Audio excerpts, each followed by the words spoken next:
39 days of bombing, 39 days of threats, 39 days of chaos, 39 days of full display of military might, 39 days of global superpowers at loggerheads, 39 days of a war that shook the core of the entire world order. The US-Iran war has come to a halt finally, but not with damages inflicted to the world that we will take months to get back in place. The almost a World War III has given the world memories that will be etched forever in the modern history. Why so? Because it affected not only US, Israel and Iran, but essentially broke the world order forever. Here is how.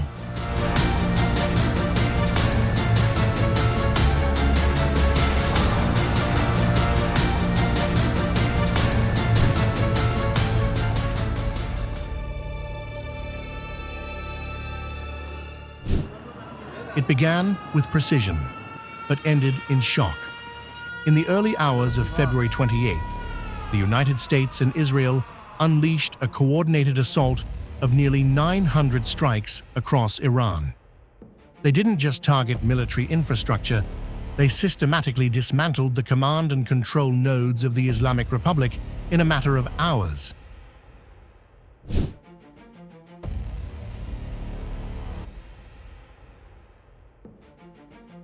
Then came the moment that rewrote modern warfare. Ayatollah Ali Khamenei, Iran's supreme leader for nearly 4 decades, was killed in his Tehran compound. A head of state eliminated in a joint decapitation strike. A red line the world believed would never be crossed, erased in a single morning.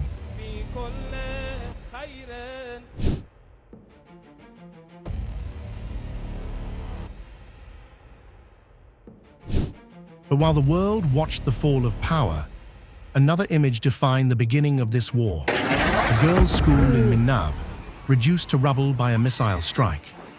Between 110 and 168 people, mostly children, were killed. Before the strategies and retaliations could unfold, the war had already delivered its first irreversible scar.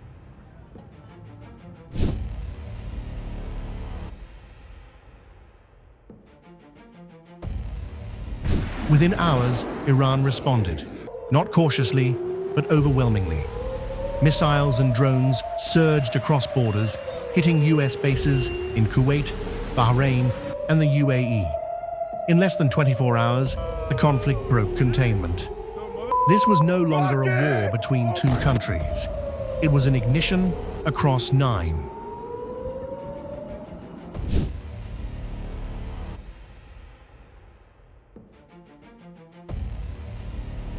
The map expanded by design.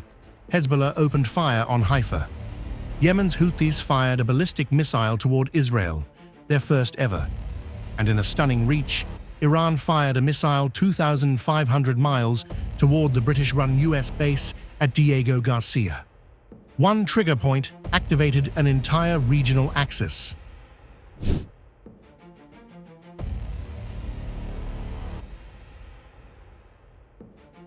Day 3 changed the trajectory completely. The Strait of Hormuz, the artery for 20% of global petroleum, was effectively closed. As IRGC suicide boats destroyed commercial tankers, the maritime insurance market for the Gulf collapsed. In one move, Iran turned geography into a global weapon.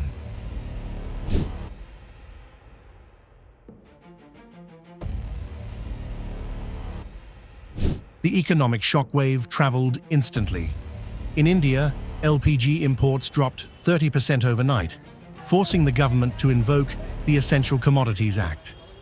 A 25-day mandatory booking gap was enforced. A war thousands of kilometers away had entered 33 crore Indian kitchens, silently but brutally.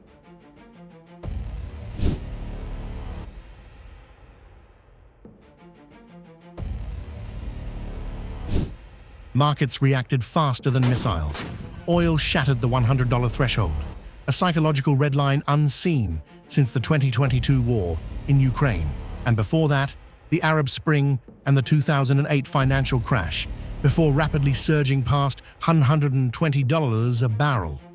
Australia's strategic fuel reserves plummeted to a precarious 29 days of diesel, forcing desperate government pleas for citizens to minimize fuel consumption and stop driving. The global economic system began to shake under a supply shock it was never designed to absorb.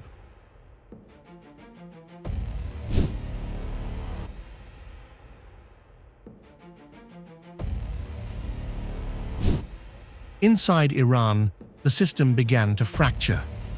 Mojtaba Khamenei was named successor, but was severely incapacitated from the initial strikes. To mask this paralysis, Tehran released an AI-generated video of him walking into a war room. Leadership existed in name, not in function.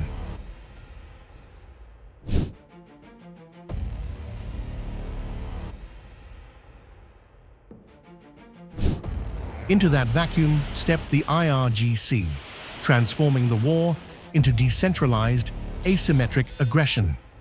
The skies became a deadly testing ground. An Israeli F-35I scored the first confirmed kill by a fifth-generation fighter against an Iranian aircraft, while the US Army debuted its precision strike missile. The war no longer followed a script.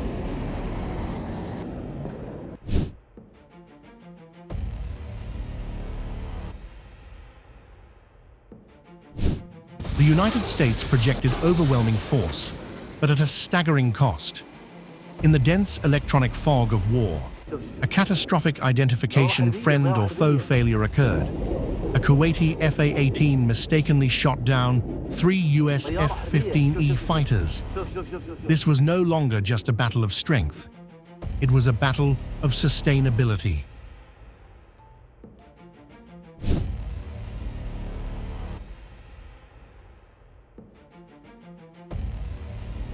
Then came the invisible war.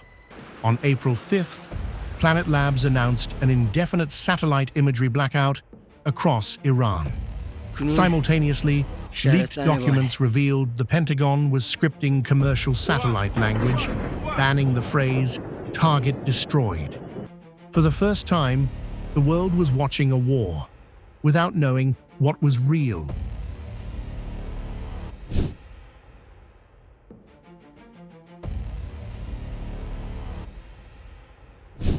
As March progressed, the stakes reached the nuclear threshold.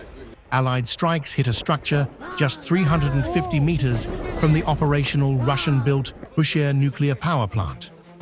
The world moved dangerously close to a radiological disaster. The unspoken rule, never bring war near nuclear infrastructure, had been quietly broken.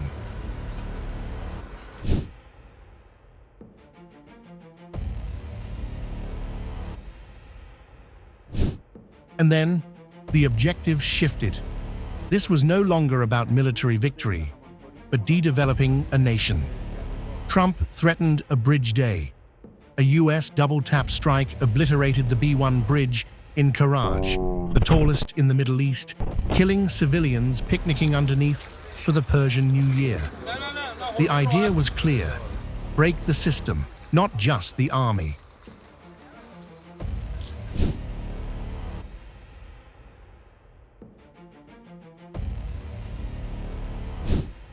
Iran responded in desperation.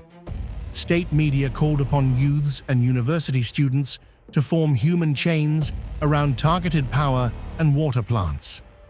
The line between civilian and combatant disappeared. The war had entered society itself, turning infrastructure into the front line.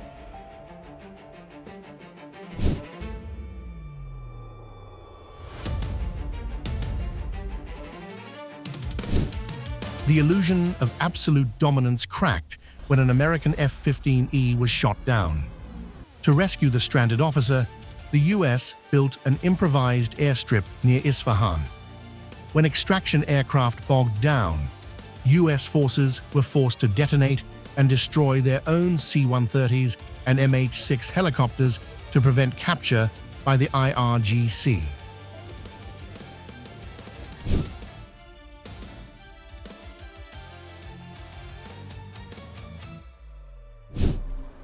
Across the Atlantic, another fracture emerged. NATO, the backbone of Western power, hesitated. Key allies like Spain and Italy denied airspace. President Trump publicly labeled the alliance a paper tiger and explicitly threatened U.S. withdrawal.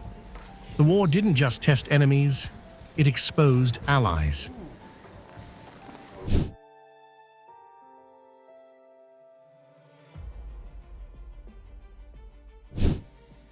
By early April, the rhetoric reached a breaking point. Trump threatened to end an entire civilization. Russia actively supplied intelligence to Tehran, while China issued stark warnings. The world wasn't asking if World War III would happen, but when.